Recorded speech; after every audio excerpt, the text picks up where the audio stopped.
एकविमीय गति lecture number 4 motion के बारे में पढ़ चुके हैं। बेसिक डेफिनेशन है, फिर से बताऊंगा, फिर शुरुआत करेंगे। जितनी प्रॉब्लम होगी कैसे सॉल्व होंगी उसके बारे में चर्चा पूरी करेंगे। दोबारा से बात करता हूं। वेग तात्क्षणिक का फॉर्मूला होता है स्थिति में परिवर्तन की दर। डी आर लिखा मिल सकता है सिंबल, डी एस लिखा मिल सकता है, कोई फर्क नहीं पड़ता। बस ये त्रिविमीय है। आर का मतलब आई जे के तीनों हो सकते हैं, तो ये वेग तीनों दिशाओं में हो सकता है। परिभाषा ये रहेगी, विस्थापन निकालना हो तो वी डी टी का समाकलन, ये वी डी टी के समाकलन से विस्थापन आ जाएगा। ये भी पता है, ये भी पता है कैसे आया।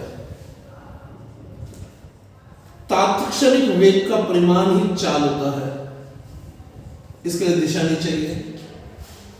अगर एकविमीय गति है तो आईजेके में जाने नहीं पड़ेगा, तो सिर्फ चाल की बात हो जाएगी, गति की बात नहीं आएगी।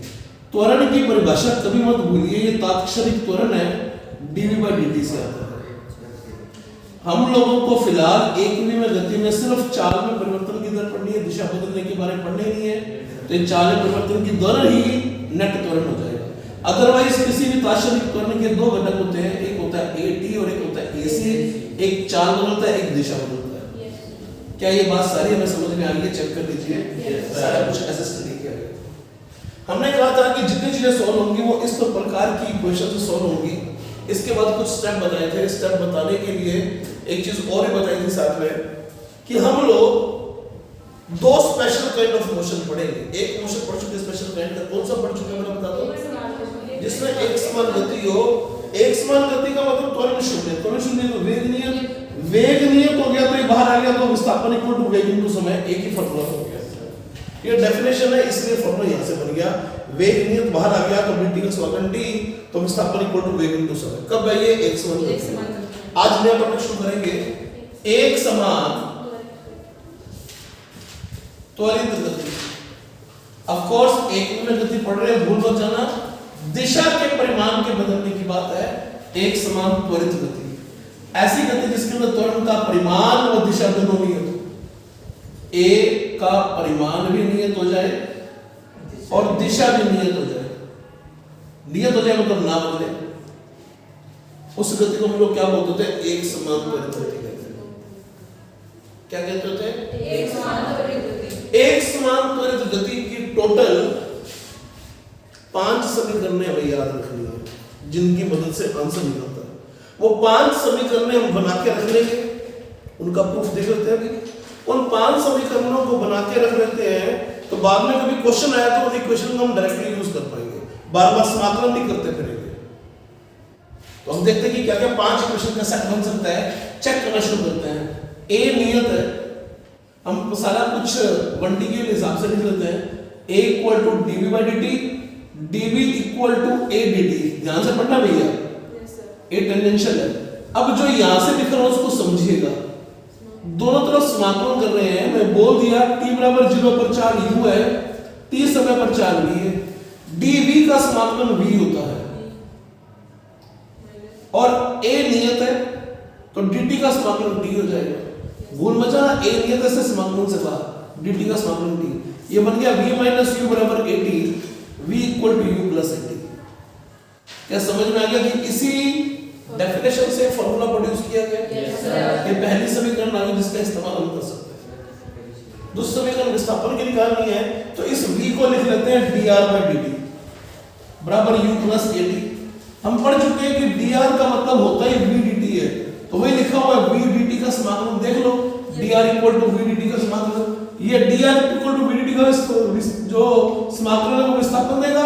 विस्थापन का सिंबल s पिक कर रहे हैं क्योंकि जल्दी s पिक किया होता है। t बराबर 0 पर कण की स्थिति 0 बोल देते हैं या r प्रारंभिक बोल देते हैं। t टाइम पर प्रारंभिक स्थिति के लिए अंतिम स्थिति आ गई, इनका अंतर क्या बनेगा? विस्थापन बनेगा। तो ये s बराबर विस्थापन का मतलब स्थितियों का अंतर भी हो गया। फाइनल आगे डी का समाकलन r का समाकलन, यहां पर समाकलन क्या बन गया? ut plus r। क्या तुम बच्चों को ये सेकंड समीकरण भी समझ में आ गई है? क्या चेक कर लो, कितनी समीकरण बन चुके हैं? अच्छा, dr का समाकलन क्या होगा? r। dr का समाकलन जैसे dv का भी था वैसे dr का r हो जाएगा। लिमिट लगाएगा R final minus R initial आ गया। तो विस्थापन होता क्या है? स्थितियों का अंतिम होता है, वही लिखो बेटा। अंतिम स्थिति माइनस प्रारंभिक स्थिति क्या होती है? विस्थापन होता है। यस तो हमें जवाब दो ना यार, तो मैं विस्थापन समझ में आ गया। अब तीसरी समीकरण बना रहा हूं, तीसरी समीकरण को ध्यान से देखिएगा। तीसरी समीकरण को बना रहे हैं इसी त्वरण वाली समीकरण से। यहां पर चेक करना, एक सेकंड जगह देख ले कितनी पड़ी है लिखने के लिए बोर्ड पे भी कहां तक समझ में आ सकता है। जगह पड़ी है, नीचे से शुरुआत करते हैं। यस तीसरी समीकरण की बात चल रही है, a बराबर dv बाई dt। हाँ ना, जवाब दे दीजिए। इसको ds से गुना या dr से गुना dr से भाग, dr से गुना हाँ ना, जवाब दे दीजिए। सर ऐसा क्यों कर रहे हो?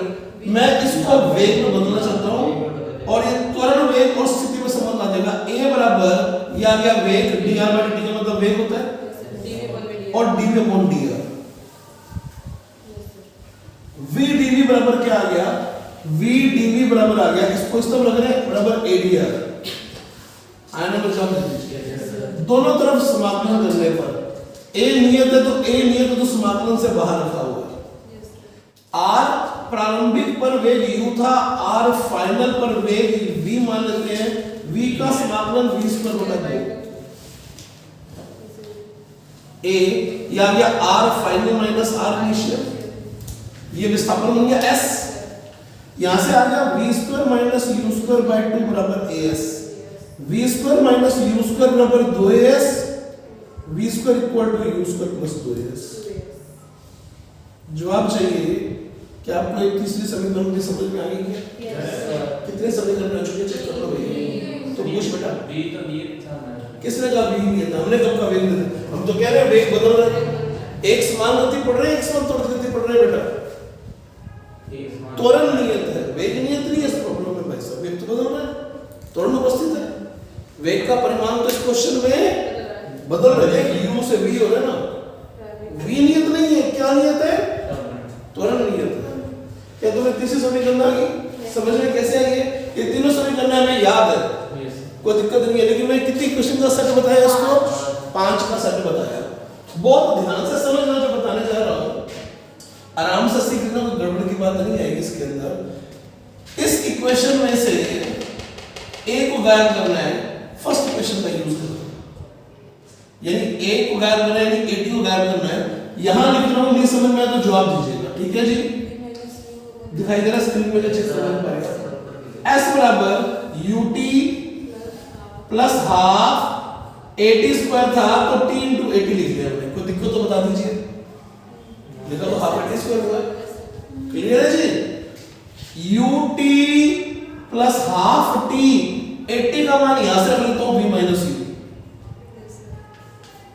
कोई दिक्कत नहीं है सर? 2 का गुत्तम ले लो बेटा और t कॉमन निकाल ले। 2 का गुत्तम ले लिया, t यहां से भी कॉमन, यहां से भी कॉमन, तो ये बन गया 2u और ये बन गया v माइनस u। एक u कट गया तो s का फॉर्मूला फाइनली आ गया u प्लस v बटा 2 इंटू t। ये फॉर्मूला सिर्फ कब लगता है? जब एक समान त्वरित गति हो, अदरवाइज नहीं लग सकता भाई साहब। s बराबर क्या आ गया? विस्थापन आ गया औसत वेग इंटू समय। कब लगता है फॉर्मूला? ये कौन सी इक्वेशन आ गई यहां से? अब 4। मैंने कितनी इक्वेशन का सेट बताया? कितनी इक्वेशन प्रूव कर दी अभी तक? 4 प्रूव कर दी। शॉर्टकट आ गया आपका s बराबर u plus v by 2 into t। हमें खुद कितनी इक्वेशन याद होती है? 3। अब चेक करते हैं इस इक्वेशन में क्या नहीं आ रहा था? पहली इक्वेशन में s नहीं आ रहा था, ये 4 आ रहे हैं। इसमें क्या नहीं आ रहा था? इसमें क्या नहीं आ रहा था? v। इसमें t नहीं आ रहा। समझ बन चुके इतने? एक समीकरण और लिख दी, इसमें a नहीं आ रहा। हाँ ना, जवाब तो भैया इन सब में a आ रहा है। टोटल 5 राशियां मेरे बेटे, s u v t a, 5 राशियां। हर इक्वेशन में 4 चीजें आती हैं। u नहीं आएगा, u तो इक्वेशन में चाहिए, u तो दे रखा होगा, निकालना पड़ेगा। लेकिन 5 में से 3 4 दे रखी होंगी, 2 निकालनी होगी, 3 गिवन होंगे, 2 निकालनी होगी। इस समीकरण में a नहीं आ रहा, बिना एक इक्वेशन लिखे हुए। क्या तुम्हें ये 4 इक्वेशन समझ में आ रही है? पांचवी इक्वेशन जो है वो nवें सेकंड का विस्थापन की समीकरण है, वो एक रिजल्ट ही है कि nवें सेकंड में कितना विस्थापन आता है, उसके बारे में बात करेंगे, फॉर्मूला प्रोड्यूस करेंगे। पहले बताओ यहाँ तक की चर्चा तुम बच्चों को समझ में आ गई है? यहाँ तक की बातें नोट कर लीजिए कुछ।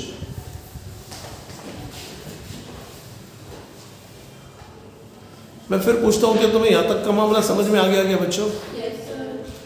ठीक है बेटा।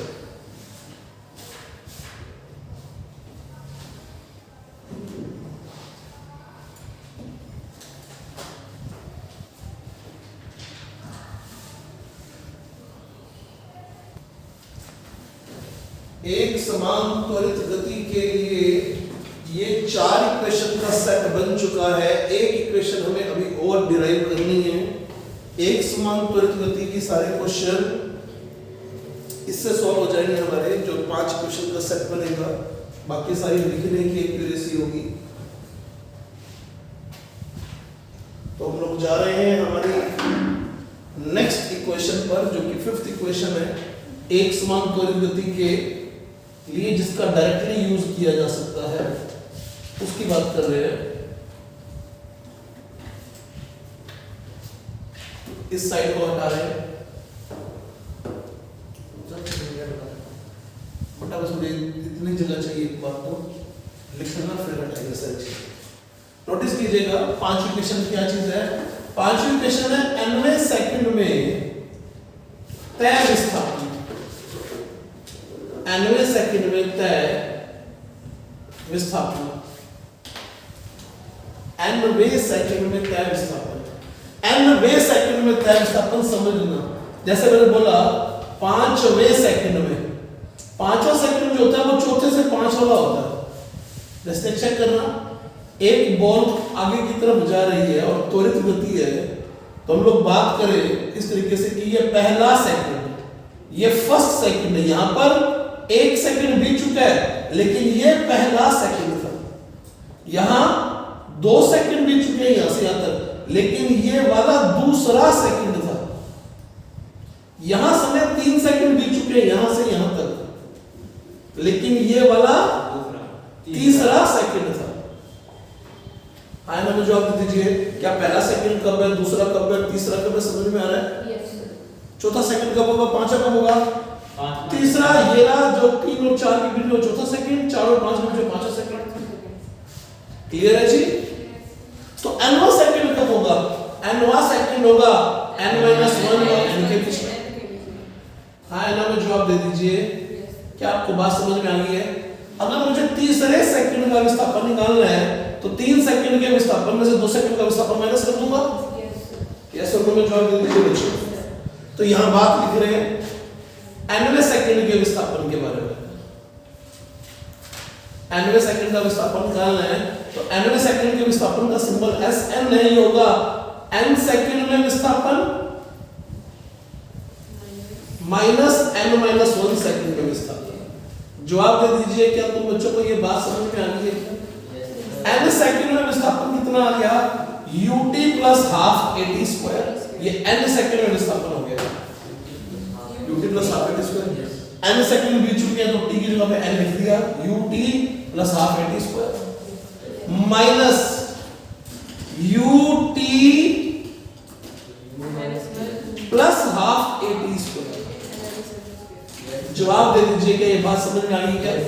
n सेकंड में तय विस्थापन में से n-1 सेकंड में तय विस्थापन को माइनस कर दिया। ब्रैकेट खोल रहे हैं, ध्यान से सीखिएगा, मुश्किल मामला नहीं है। इन दोनों को चेक कर लेते हैं पहले। ये n-1 u है, भूलना मत। इन 3 को इकट्ठा कर रहा हूं पहले तो मैं, तो इन 3 को इकट्ठा किया तो nu ये रहा, माइनस का nu ये रहा, ये माइनस का u ब्रैकेट खोले तो प्लस का u। ये 3 टर्म तो पूरी हो चुकी। अब लिख रहा हूं हाफ a n स्क्वायर और माइनस हाफ a n-1 का होल स्क्वायर। क्लियर है जी? nu ने nu को काट दिया, दोनों में से a बटा 2 कॉमन ले लेते हैं, तो यहां गया n स्क्वायर, माइनस क्या बचेगा? n-1 का होल स्क्वायर होगा a square minus 2ab plus b square. इसका होल स्क्वायर हमने खोल दिया। ब्रैकेट खोलते ही n स्क्वायर से n स्क्वायर कट गया, दो n पॉजिटिव हो जाएगा, एक नेगेटिव हो जाएगा। u plus a/2 2n minus 1, ये Sn का फॉर्मूला आ गया। ये हमारे लिए पांचवी इक्वेशन। ये n सेकंड में तय विस्थापन है। क्या तुम सबको बात समझ में आ गई क्या? Yes sir. फिर से पूछता हूँ, क्या समझ में आ गया क्या? Yes sir. क्या चीज है? तय भी नहीं है, n सेकंड का विस्थापन। क्लियर है बच्चों? Yes sir. 5 इक्वेशन आ चुकी हैं, इन 5 से क्वेश्चन सॉल्व होगा। नोट लीजिए इस चीज को।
लिख लिया आप सबने?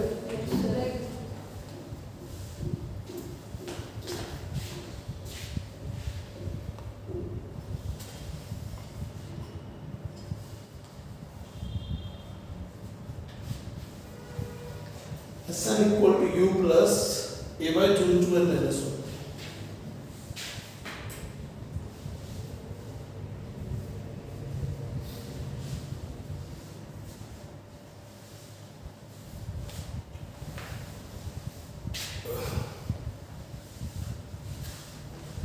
ये लेफ्ट हैंड रेज कर दो सारे के सारे बच्चों। यस। अभी बेसिक डेफिनेशंस के बाद आपके पास टोटल 6 फॉर्मूले और आ गए हैं।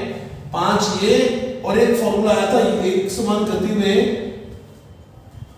विस्थापन इक्वल टू वेग इनटू समय। याद आ गया क्या? तो 6 फॉर्मूले रहे हैं आपके पास। एक तो आया एक समान गति का और 5 आया एक समान त्वरित गति का। ठीक है जी?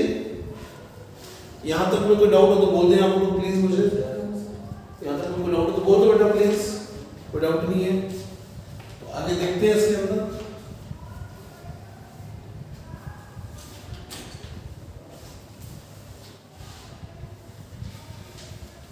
बात समझ में आ गई जी?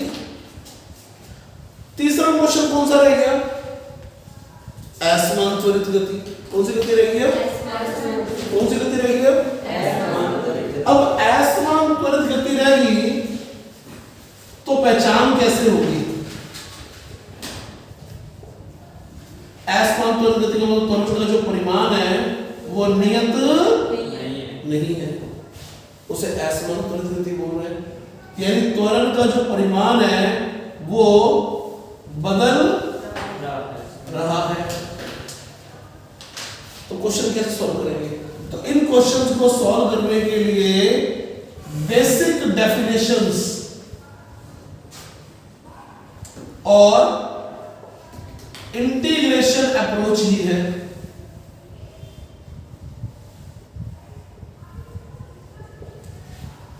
इसके अलावा और कोई मेथड नहीं है, कोई मेथड नहीं इसके अलावा। असमान त्वरित गति को इंटीग्रेशन के अलावा सॉल्व करने का कोई मेथड नहीं है। जैसे एक क्वेश्चन से बात समझते हैं, समझिएगा ध्यान से। एक कण का प्रारंभिक वेग u है तथा त्वरण 1 इंटू टी है, जहां a नियतांक व t समय है। t समय पर कण का वेग व कण द्वारा तय विस्थापन होगा। दो क्वेश्चन है, मैं वेग के ऑप्शन देता हूं सबको, v equal to u plus a t हो जाएगा। दूसरा ऑप्शन दे रहा हूं v equal to u plus a t square हो जाएगा। तीसरा ऑप्शन है v equal to u plus a t square by 2 हो जाएगा। चौथा वेग का मान नन ऑफ दिस हो जाएगा, नन ऑफ द अबव। क्या आंसर लिख दूं इसका? क्या आंसर लिख दूं इसका? v equal to u plus a t square. Mamta ने फटाक से ही आंसर दिया, उसने इस समीकरण में a का मान 80 रख दिया। आया ना, मैं जवाब दो भैया। ममता ने ये काम किया जो कि सरासर गलत है। पर कहूं तय करो कि ये काम गलत क्यों है? क्योंकि ये समीकरण किसके लिए थी जो 5 बनाई थी जब त्वरण, लेकिन ये तो एक समान त्वरण गति है ही नहीं। टाइम बदलेगा तो त्वरण का मान बदल जाएगा। त्वरण का मान उसने 80 दिया हुआ है, तो अलग अलग समय पर त्वरण का मान अलग अलग है। तो आप एक समान त्वरण गति की समीकरण तो इस्तेमाल कर ही नहीं सकते। हाँ ना, में जवाब दे दीजिए। एक समान त्वरण गति की समीकरण इस्तेमाल क्यों नहीं कर सकते? बोल दो। क्योंकि त्वरण नियत नहीं है।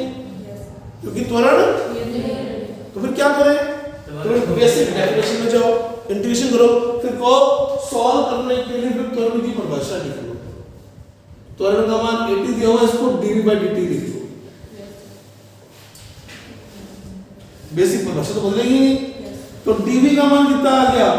80 dt। a नियतांक है, 80 नियतांक नहीं है, a नियतांक है। समाकलन करने पर t बराबर 0 पर चाल u है, t समय पर चाल निकालनी है। dv का समाकलन v माइनस u, इसका 80 स्क्वायर बाय 2, u उठ के चला गया। जवाब दे दीजिए। यहाँ तक का मामला समझ में आ गया आप सबको? क्या कि u प्लस 80 स्क्वायर बाय 2 लिखा हुआ आंसर आ गया हमारे पास? पक्का बोल दो। बड़ी बेसिक सी बात पूछता हूँ तुमसे मैं,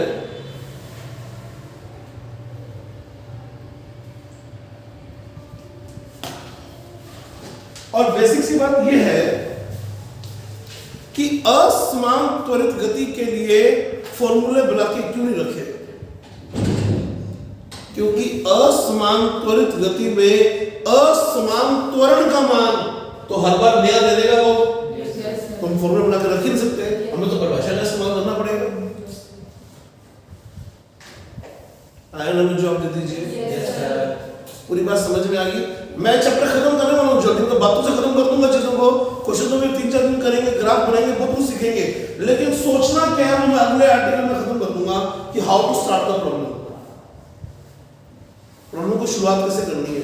क्या मेरे बच्चों को मेरी बात समझ में आ गई कि असमान त्वरित गति के फॉर्मूले क्यों नहीं हो सकते? तो सिर्फ इतनी सी बात लिखी है कि असमान त्वरित गति हुई तो बेसिक डेफिनेशन और इंटीग्रेशन अप्रोच से आंसर आएगा। वो क्वेश्चन पर डिपेंड करेगा। मैं क्वेश्चन में दे दूं, ये आया हुआ क्वेश्चन है, त्वरण का मान वेग पे निर्भर कर रहा है, kv square negative, kv minus 2 के कांस्टेंट है। अब त्वरण एक समान है ही नहीं, तो समाकलन के अलावा कोई अप्रोच नहीं है ही नहीं। फॉर्मूले बन नहीं सकते।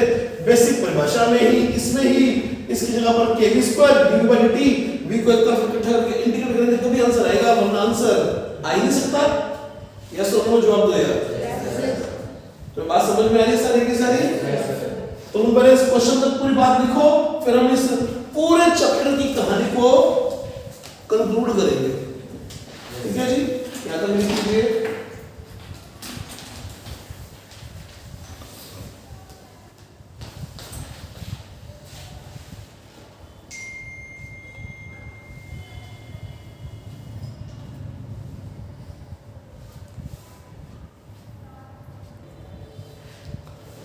तो आप सबको समझ में आ गया बच्चों। मैं इस बात को कंक्लूड करूंगा कि कैसे प्रॉब्लम को आइडेंटिफाई करना है, ठीक है ना, चीजों को देखते कैसे कैसे प्रॉब्लम के बारे में बात करनी है।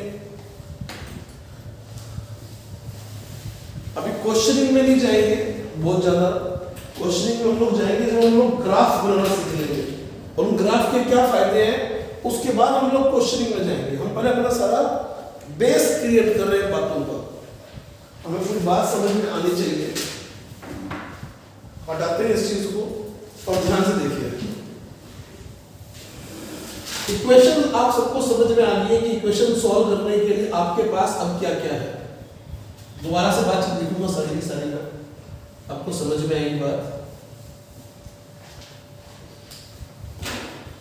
और फिर बताऊंगा साथ में how to solve the problems. उन स्टेप्स पे बात करेंगे।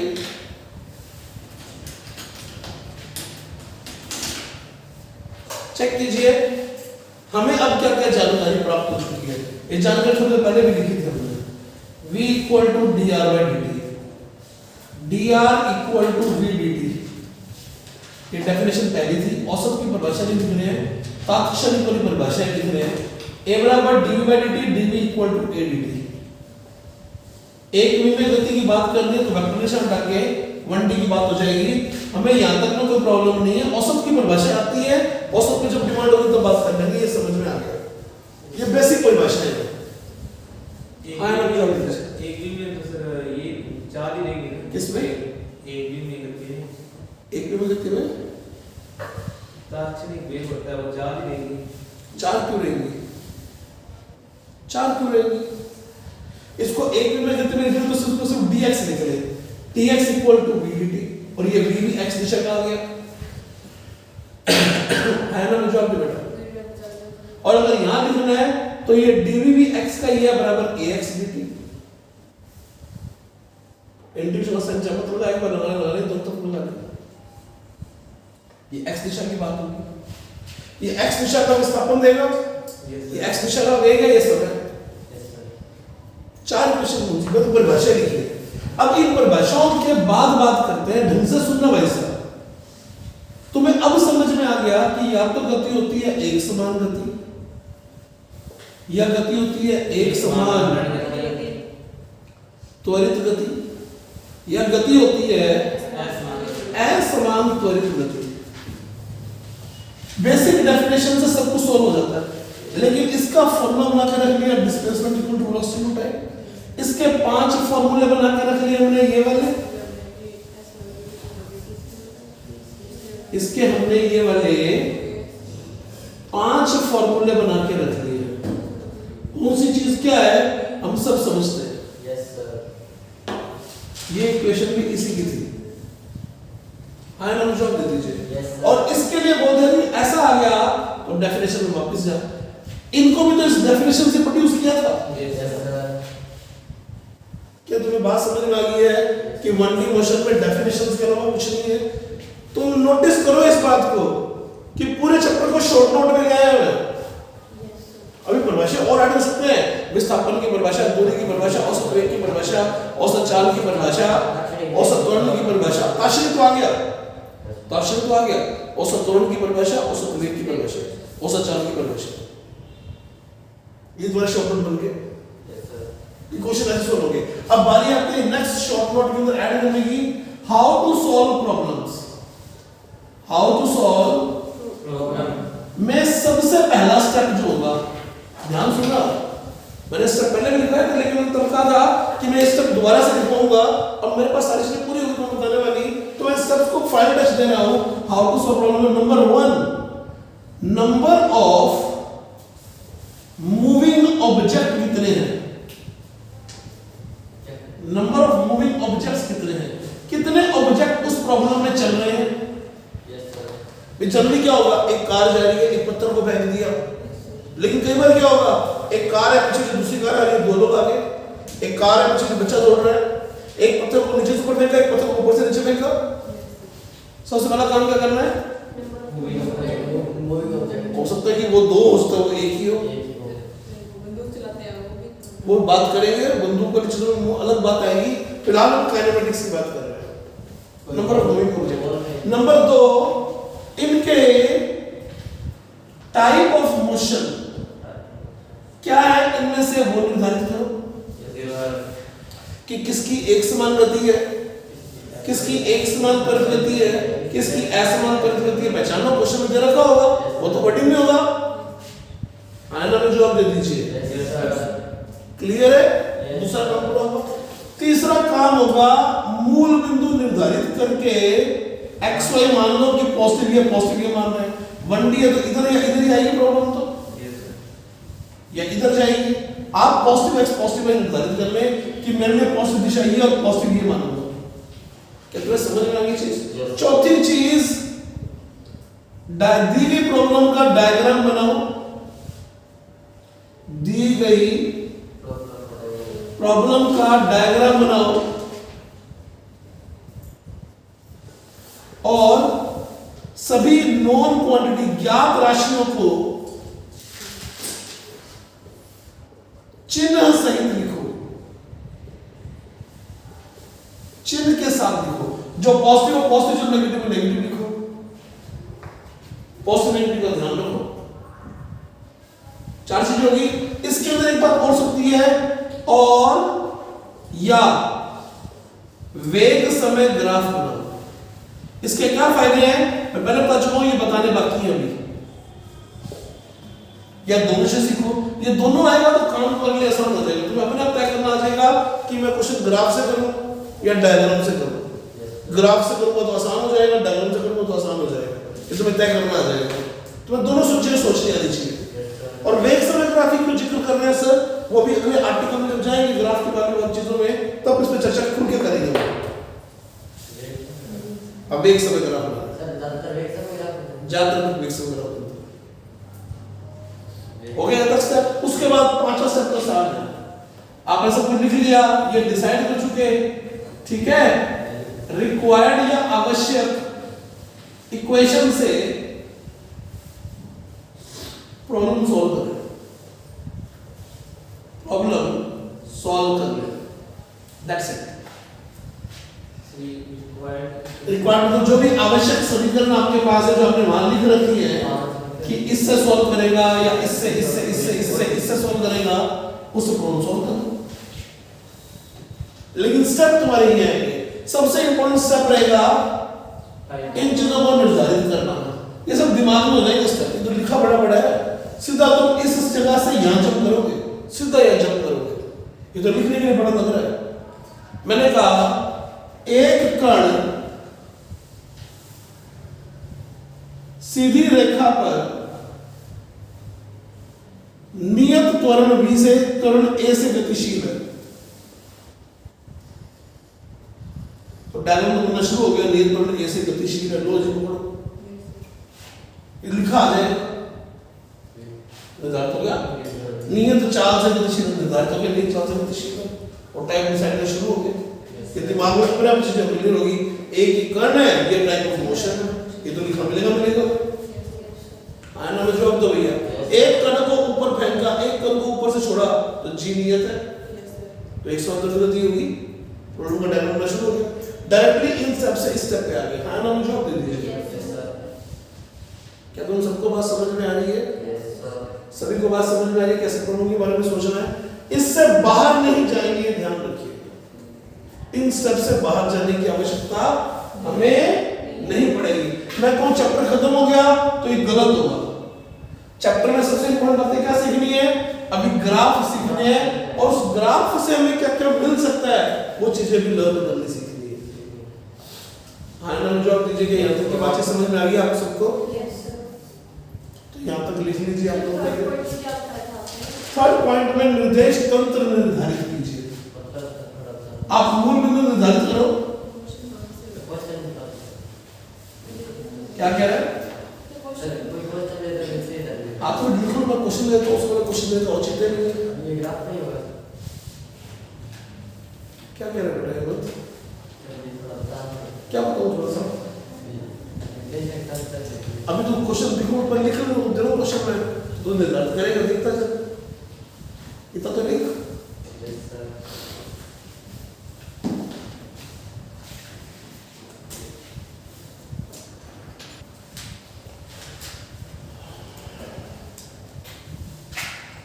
यहाँ तक की बातचीत हम सबको समझ में आ गई अब कि कैसे कैसे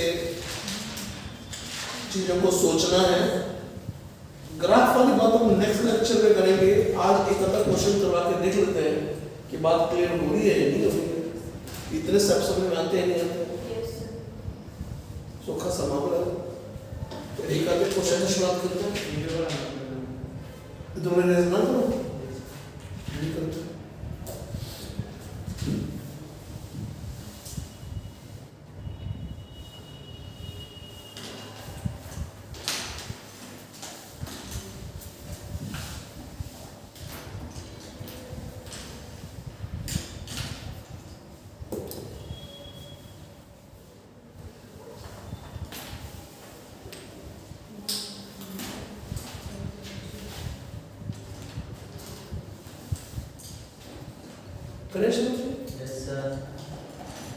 आसान क्वेश्चन तो क्या नहीं है, मुश्किल से शुरुआत करते हैं।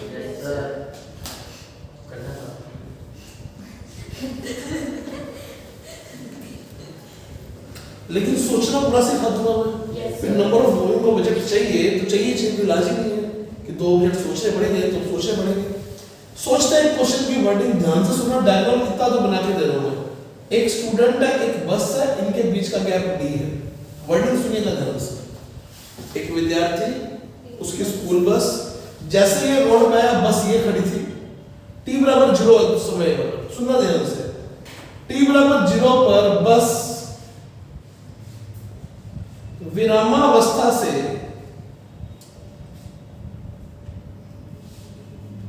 A त्वरण से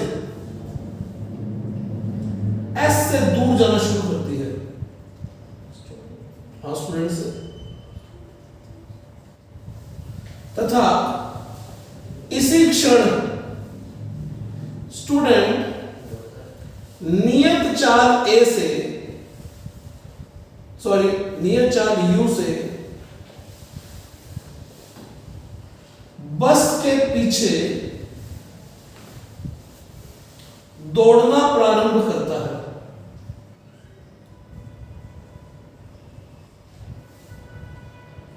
समय ज्ञात कीजिए जब स्टूडेंट बस को पकड़ लेगा तो बस पे चढ़ जाएगा। इस एक प्रॉब्लम के अंदर ही बहुत कुछ सिखाने की कोशिश करूंगा मैं आप लोगों को। स्टेप मत छोड़िएगा, स्टेप बोर्ड पे लिखे हुए। डायग्राम आपके सामने कुछ शुरू कर दिया मैंने। आसान प्रॉब्लम नहीं है। 1D की प्रॉब्लम इससे आसान होगी। वैसे ही आसान है, बस सोचना थोड़ा सा पड़ेगा इसको। कुछ लिखिए मत, सिर्फ पढ़िए इसको। लिखिए मत एक बार, सिर्फ पढ़िए इसको। 2-3 बार पढ़िए इस क्वेश्चन को। Don't write it, just think about it.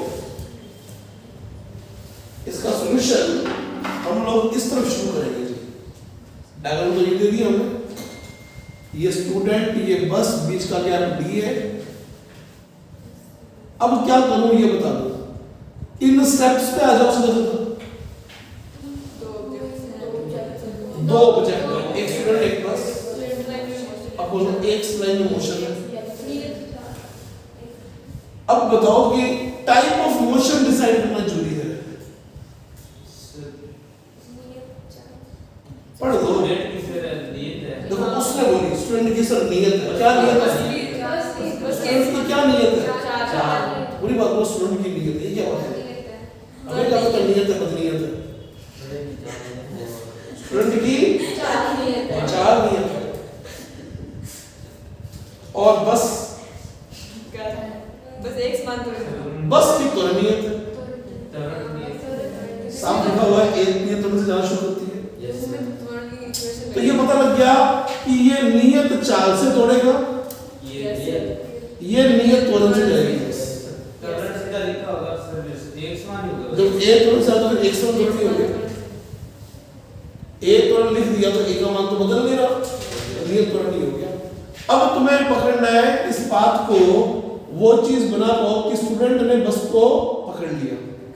इसका वेग निकालने के लिए अब ये मुझे पता है, कोई बताएगा बेटा। इसी चीज को सोचने के नंबर है। अगला प्रोसेस सोचना ही आंसर निकालना है। निर्देश तंत्र निर्धारित हो ही चुके हैं। भी ये मूल बिंदु होगा, ये साइड पॉजिटिव हो रही है, निर्धारित हो गया कि ये साइड पॉजिटिव हो रही है। ये यू चाल से दौड़ना शुरू करेगा, ये ए त्वरण से चलना प्रारंभ करेगा। और मान लो टी समय के बाद स्टूडेंट ने बस को पकड़ लिया, उसका वेग अंतिम वजन ब्रेक होता है। ये मुझे कुछ नहीं पता, ये जवाब तुम्हें देना है। जो इस बात को मैथमेटिकली लिख गया उसका आंसर आ गया, उनसे चीजें बाहर नहीं चलेंगी। इसके बाद का स्टेप जो होता है, जब ये बात आती है, ये सबसे मुश्किल स्टेप है। इसमें कहीं दिक्कत नहीं आएगी तुम लोग को, दिक्कत आया करेगी यहां पे आके। इसको लिखे कैसे मैथमेटिकली, इसको मैथमेटिकली कैसे लिखे, यहां दिक्कत आएगी। बस का वेग निकाल लेंगे। फायदा बता दे। नहीं सर, स्टूडेंट का प्रारंभिक जीरो है इसका। स्टूडेंट को प्रारंभिक यू दिया हुआ जीरो है ना सर? स्टूडेंट तो यू से दौड़ रहा है, है। बस का प्रारंभिक जीरो है। बस का प्रारंभिक जीरो है। उसमें से तो यू इसका यू है, तो इसकी अंतिम चाल निकालनी पड़ेगी। टाइम का बस कितनी दूरी थी कि पहले ये निकालना। सर बस को जाने में कितनी दूरी में मान लेंगे, यहाँ से दोनों मिलते हैं। ये लिख दिया मैंने, अब देखो क्या मुझे समझ नहीं आ रहा। और ये टाइम जितना चलेगा उतने टाइम वो लेना पड़ेगा और इन दोनों को आगे। अब तो जो बोल रहे आधे अधूरे शब्द, ये है तो सही, लेकिन इसको गणितीय रूप में लिख के दिखा तो मजा आए, तेरे को भी और हमें भी। हमें लगे कि तो रैंक में रिजल्ट मिलना हो रहा है।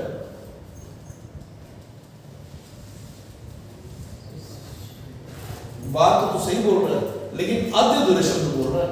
इन शब्दों को पूरा कर, इक्वेशन आ जाएगी।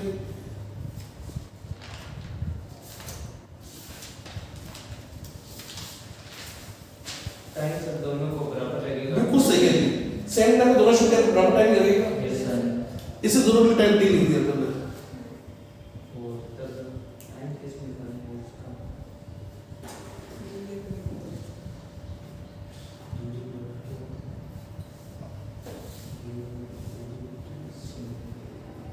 टी टाइम तक बच्चा कितना दौड़ेगा, उतनी बस को चलना है।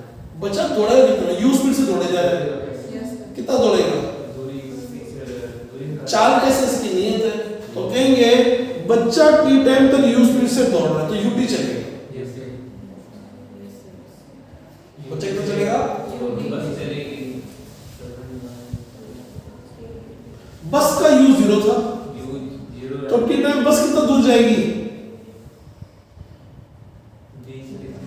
इसका त्वरण नियत है। तो समीकरण में वो लगेगी जब त्वरण नियत है, एक समान चाल हो तो विस्थापन इक्वल टू वेग इनटू समय।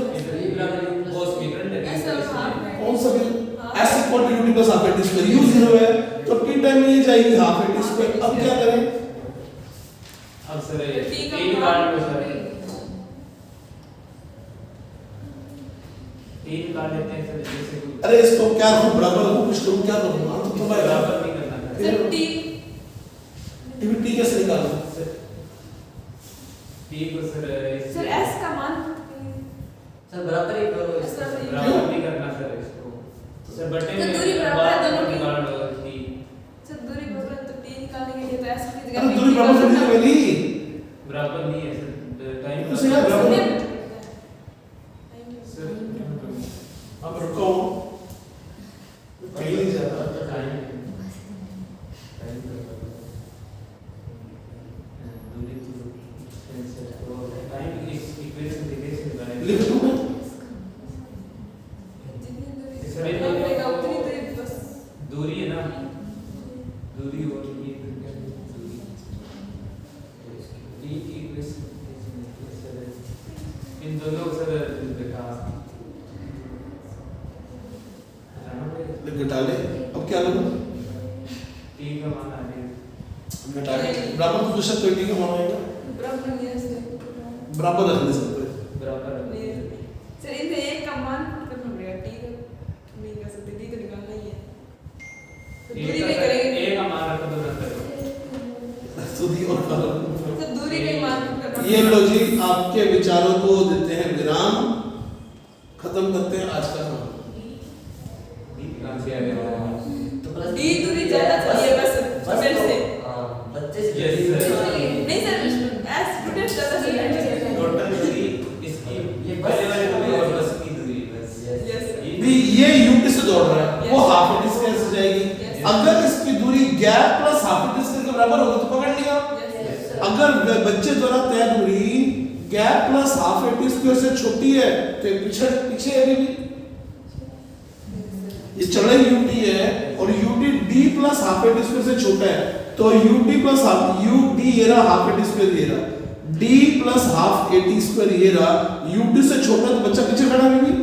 यस सर यूटी अगर D plus half a t square से बड़ा हो गया तो बच्चा बस से आगे निकल गया, उसकी बस थी नहीं, ऐसी रेस लगा रहे यस सर आना में जवाब तो भैया ये उसकी बस से नहीं थी। तो ये बात बन सकती थी, लेकिन हमें तो पकड़वाना है बस को। बराबर करना है। क्या तुम्हें कुछ सोचना आया क्या? यस सर नेक्स्ट सेक्शन में हम उसको आगे खींचेंगे, ठीक है जी?